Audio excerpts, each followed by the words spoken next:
Welcome to the 3 a.m. tapes. Today I will be reading a few stories I found in my records, which I think are particularly interesting. Enjoy. I used to work night shifts as a security guard in a remote part of Oregon, assigned to a decommissioned radio tower deep in the woods. Nobody used it anymore, but the company that owned it still paid for someone to guard it 24/7. Vandalism, squatters, wild animals, that sort of thing. It sounded easy. One person on shift at a time, 8 hours alone in a dusty building surrounded by forest.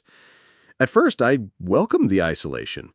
It meant I could read, play games on my phone, and drink coffee in peace. But after 2 weeks, I started noticing the pattern.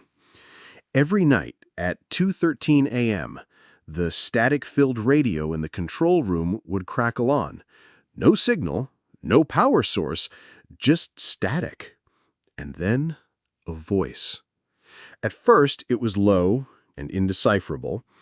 I thought it was a mechanical glitch, but each night it got clearer. The voice was dry, raspy, like someone who hadn't had water in days. One night, I caught a phrase. "Don't go near the tower." I froze. I was literally in the tower. The next night, I brought a recorder and left it running. At 2:13 a.m., the static came. I played the recording back later. It was blank. No static, no voice, nothing. On my 6th night, I heard something outside the building. I checked the cameras. The infrared showed a blurry figure, tall, unnaturally thin, standing just beyond the tree line, staring at the tower. I grabbed my flashlight and went out, but there was no one, no tracks, just the cold silence of the forest. Then I saw the door to the transmission shaft. An old metal hatch at the base of the tower was slightly open.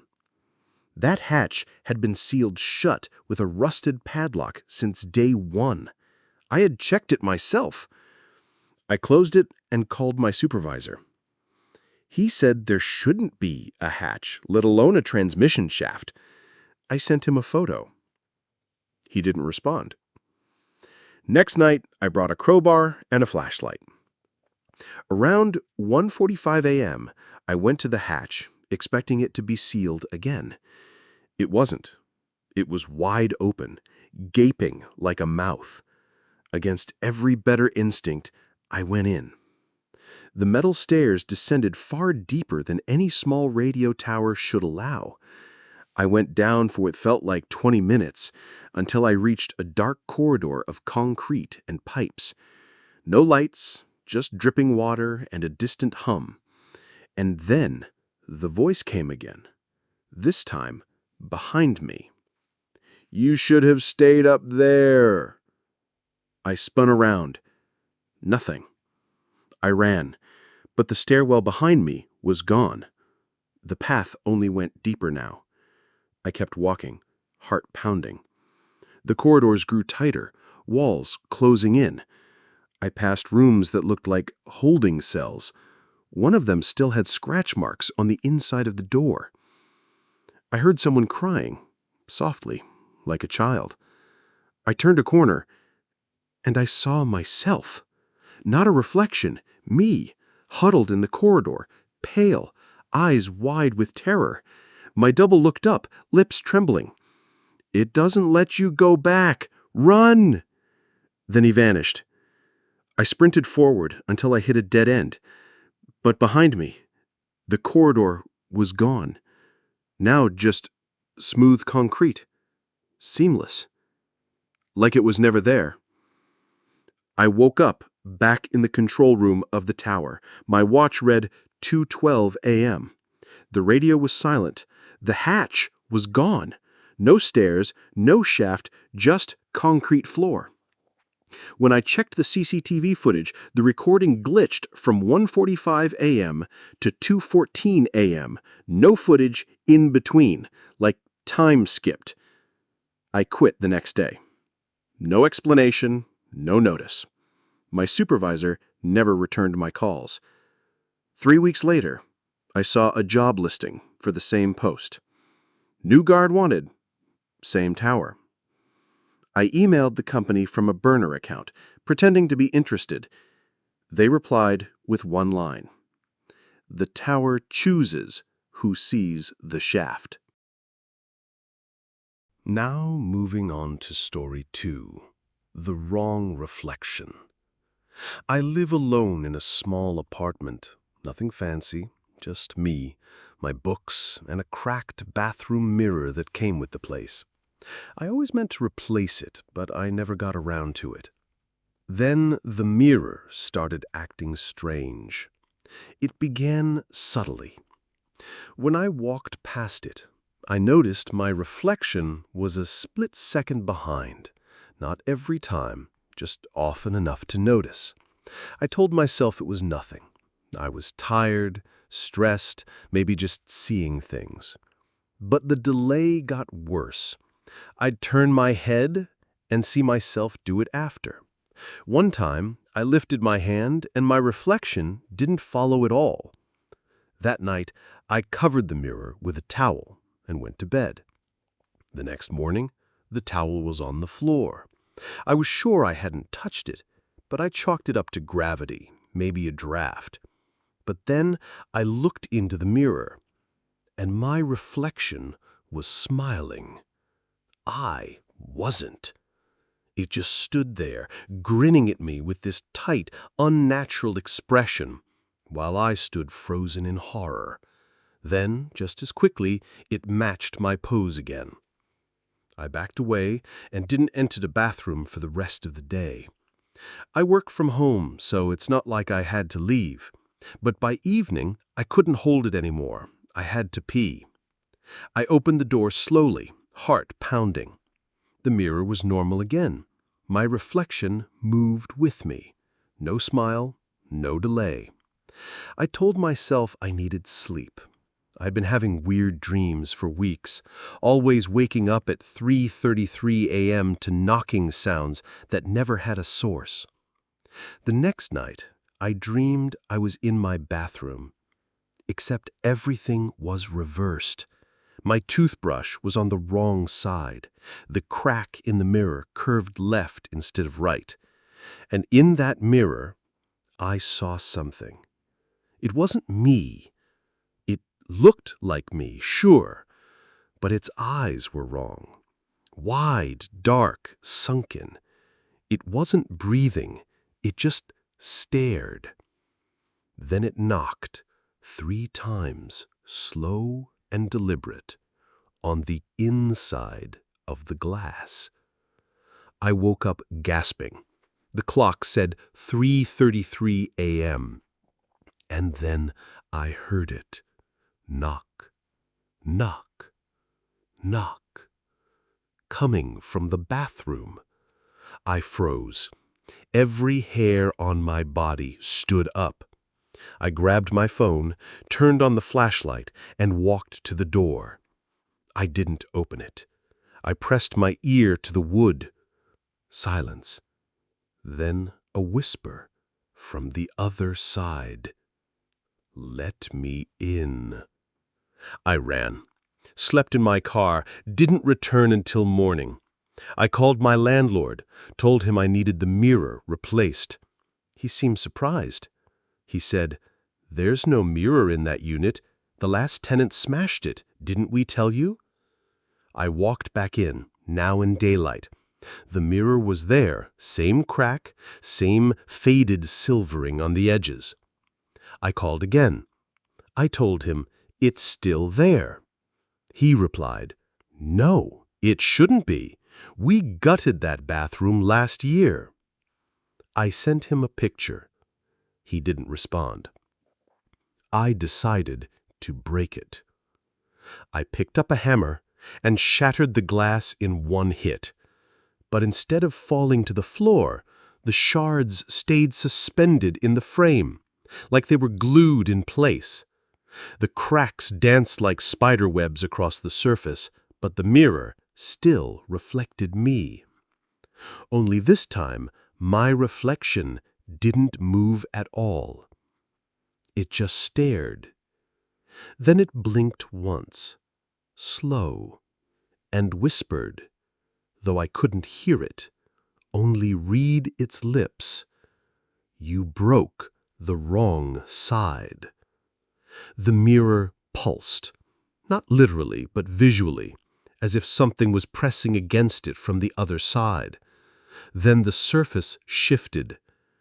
I don't know how else to describe it. My reflection leaned forward, toward me, while I stood perfectly still. I backed out of the room and slammed the door. Since then, I've tried sealing it shut, taping it, even nailing it closed. But every morning it's open again, and the mirror is always there. And now, every time I pass a mirror, any mirror, I see that same cracked version of me just behind the real reflection. Watching. Waiting. I haven't slept in 3 days.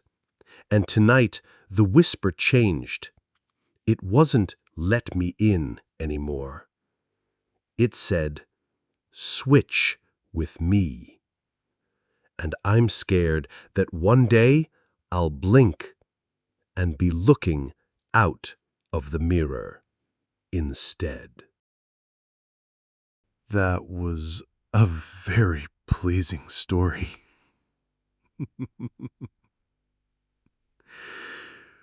Now, how about our third story of the video? My daughter keeps talking to a hole in the wall.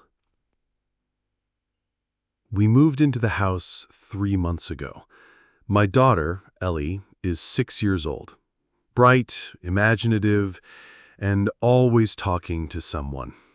Imaginary friends, dolls, stuffed animals. I didn't think much of it. Until she started talking to the hole. It was a small, jagged opening in the drywall behind her bed. Looked like someone had punched through it in frustration. I planned to patch it, but life got in the way. One morning, I walked in to find Ellie kneeling by the hole, whispering. "Who are you talking to, honey?" She smiled. "The boy in the wall." I blinked. "What boy?" "He says his name is Jacob. He lives in the dark." I told myself it was just make-believe. Kids her age invent friends all the time. I even played along. "What does Jacob look like?" "He has no eyes," she said matter-of-factly. "He says the dark took them." That night I couldn't sleep. Something about the way she said it chilled me. I got up, went to her room, and examined the hole with a flashlight. All I saw was insulation and wood. I was about to leave when I thought I heard breathing. Faint, wet, right behind the wall. I ripped open more of the drywall. There was nothing there. The next morning, Ellie looked tired. I asked her if she'd had bad dreams. "He doesn't like the light," she said. "He keeps scratching my mattress when I sleep." I flipped her mattress. 3 long gashes ran across the bottom, deep and erratic, like made by nails or claws. I didn't see. She didn't have any sharp toys. I asked her how it happened. "He says he's hungry. He wants me to come inside." I moved her to my bedroom that night. She seemed relieved, and I figured that would be the end of it. The next night, I heard thumping from her empty room, like something hitting the wall. I burst in. The hole was bigger. It had widened, almost doubled in size. The edges weren't clean, like the wall had been torn open from the inside. I ran, grabbed tools, and boarded it up on the spot. Ellie started screaming the next morning. "You hurt him!" she cried. "He's angry!" I tried to comfort her, but she wouldn't let me touch her. For days, she wouldn't eat, barely slept. And then, she vanished. I called the police, filed the report, the whole thing. No signs of forced entry. No traces. Except the hole was unboarded. I don't know how. The nails were gone, the boards discarded in the corner, like someone had carefully removed them. The hole was even wider now, just big enough for a child to crawl through. They found no prints, no witnesses. For a week, I didn't sleep. I kept the room locked, but every night I'd hear scratching behind the door. When I finally opened it again, the hole was almost the size of a doorway. I stared into it. Nothing but pitch black space. I called a contractor to seal the wall. He came, took one look, and frowned. "Sir, this wall backs into solid brick. There's no hollow space behind it." I didn't respond. He sealed the wall with thick concrete panels. I had cameras installed. That night, the feed went static at 2:11 a.m. When it came back, the wall was cracked, and the concrete was bleeding. I moved out. Ran. Burned every photo of the house. The police never found Ellie. No trace, no clue. Just a missing persons case. Cold and quiet. That was 2 months ago. Last night, I received a letter. In a child's handwriting. No return address.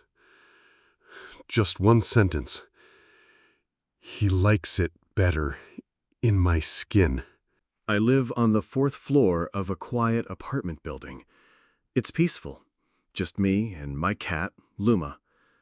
My window overlooks an empty alley with a row of abandoned shops across the street. No one's used those buildings in years. Just rusted signs and boarded doors. Or so I thought. 3 weeks ago, I woke up around 3 a.m. to Luma growling. Not meowing, growling. Low and long, like she was warning something. I got out of bed, turned on the light, and followed her to the living room. She was sitting on the windowsill, eyes locked on the building across the street. And so was the man. He stood in the window directly opposite mine, pale, still, dressed in gray. His eyes were wide and glassy, like he wasn't blinking, just watching. I waved instinctively. He waved back. Slow, deliberate. Then I realized something that made my stomach knot. I hadn't opened my curtains, but they were wide open. I stood there for a full minute, not knowing what to do. Then the man turned and disappeared into the dark behind him. No lights on, just shadow. The next day, I checked the building. The door was chained, windows broken, no power. A notice on the front said it had been condemned in 1997. No one should be living there. That night, I kept the curtains closed. I checked the lock 3 times. At 3:04 a.m., Luma growled again. The curtains were open, and the man was back. This time, he had something in his hand, a piece of paper. He held it up to the glass. From where I stood, I could barely make out the writing. Nice place you have? I turned off the lights, sat in the corner, didn't move until dawn. I asked the landlord the next morning if anyone had recently broken into the building across the alley. He gave me a weird look. "That place?" he said. "There's no way in. We bricked the back up 2 years ago after squatters kept trying. It's sealed now." I didn't sleep that night. I waited. 3 a.m. Nothing. 3:01 a.m. Luma tensed. 3:02 a.m. I felt cold. The kind of cold that starts in your spine. 3:03 a.m. The man was inside my window. Not outside, not across the street. Inside. Just his face, inches from the glass, staring, still waving. I ran to the hallway, banged on my neighbor's door. By the time I came back with him, the window was empty. Curtains open, no sign of forced entry. I installed cameras the next day. One on my window, one on the hallway. Motion alerts, cloud backups. That night, I didn't sleep. I watched the feed. At 3:02 a.m., motion detected. I checked the clip. The camera inside my apartment caught me sleeping, but the window opened by itself, slowly, silently. Then the man stepped through it. Not climbed, not crawled. He simply stepped out of the darkness like it was a hallway, waved to the camera, and stood beside my bed. I watched the footage 30 times. Then I noticed something worse. My eyes opened at 3:04 a.m., and I looked right at him, but I didn't react. I just smiled. I don't remember it. I don't remember it.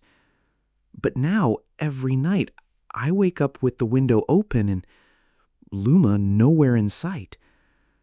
My camera system is wiped clean every morning, and last night, I found a new piece of paper on my pillow. Thanks for letting me in.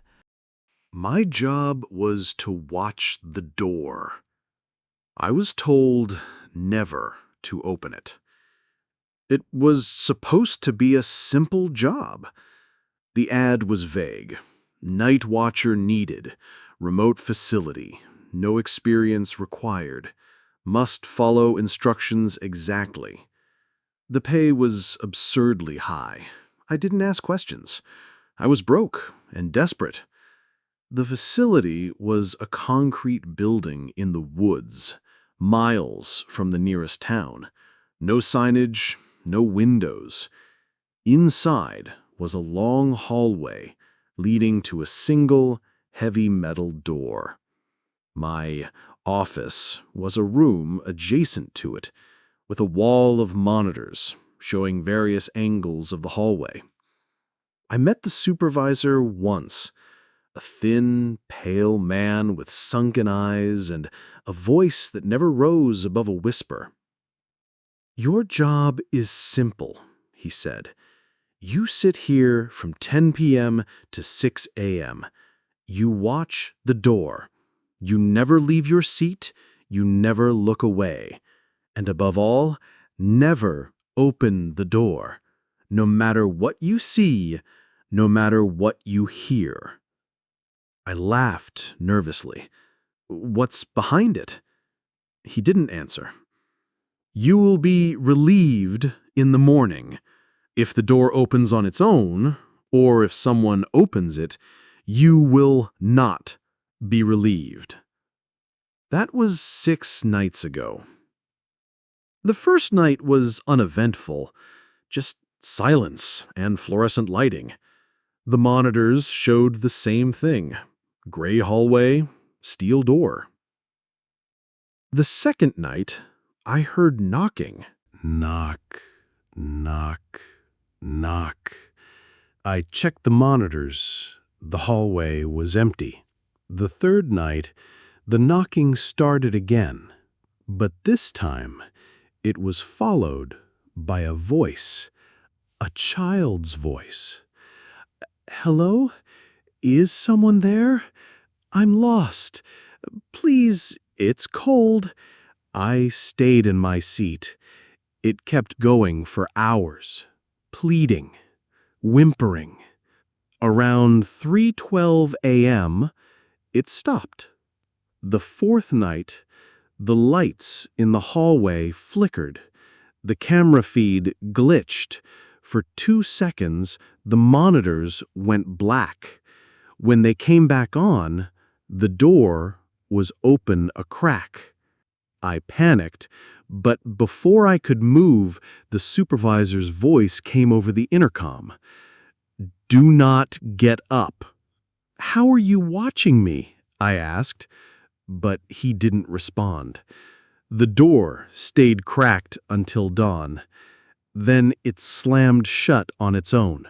No breeze, no mechanism, just bam, like someone on the other side pulled it closed in a rage. The fifth night, I brought a mirror. I pointed it toward the hallway screen so I could monitor the feed without looking directly. Around 2 a.m., I saw something in the mirror. A face. Not human. Its features were wrong, too symmetrical, too clean, like a mask carved out of meat. It was standing inches from the door, motionless, watching. Then it smiled. Not just on the monitor, in the mirror. I turned to look. Nothing was there. But on the feed, it was still smiling. Tonight is the 6th night. I don't know if I'll make it to the 7th.